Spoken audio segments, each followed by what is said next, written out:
Ephesus is the fourth largest city of the Roman Empire during the era of the New Testament. It might have been the third largest city. And as far as anybody knew, that made it one of the largest cities in the world. And it was so important, situated right on the Aegean Sea with an important harbor.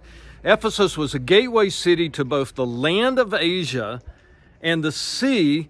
The gospel could go anywhere from here. It's no wonder that Paul and Timothy and even the Apostle John spent time here trying to disciple the believers, because from here, the Great Commission could be lived out to the furthest ends of the earth. Paul was able to spend 2 years in Ephesus. In fact, later on he says, I spent 3 years with you. He spent an extended amount of time here, a lot of energy investing in the disciples who lived in Ephesus.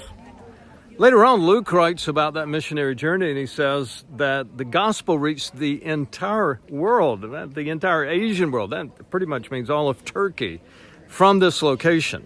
And he may not have been exaggerating. For instance, just take the circumstantial evidence. Paul, at first, spent time in the synagogue telling people about the Messiah, about Jesus.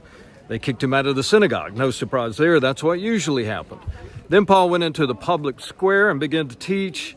Perhaps the people here considered it a new philosophy, this Jesus way.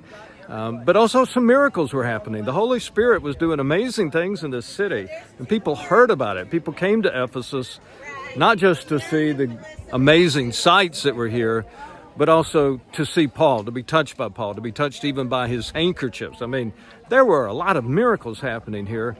And then after a season of time, at the end of Paul's ministry, he had made such an impact that the business leaders, led by a silversmith, literally started a riot on Paul's behalf. He had changed the hearts of people so much that the temple of Artemis was in danger.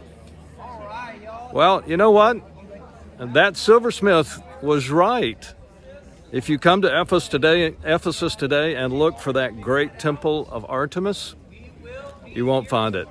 There's a single column that they've stood back up, so you'd at least see there were some columns here. But one of the wonders of the ancient world is no more. And yet we are here. Paul's message is still here. The life-changing message of Jesus is still changing lives. What a story in the city of Ephesus. The gospel can change the world from anywhere, from this community and from your community. All we have to do is be empowered by the Holy Spirit and keep telling people about the amazing relationship we have with Jesus.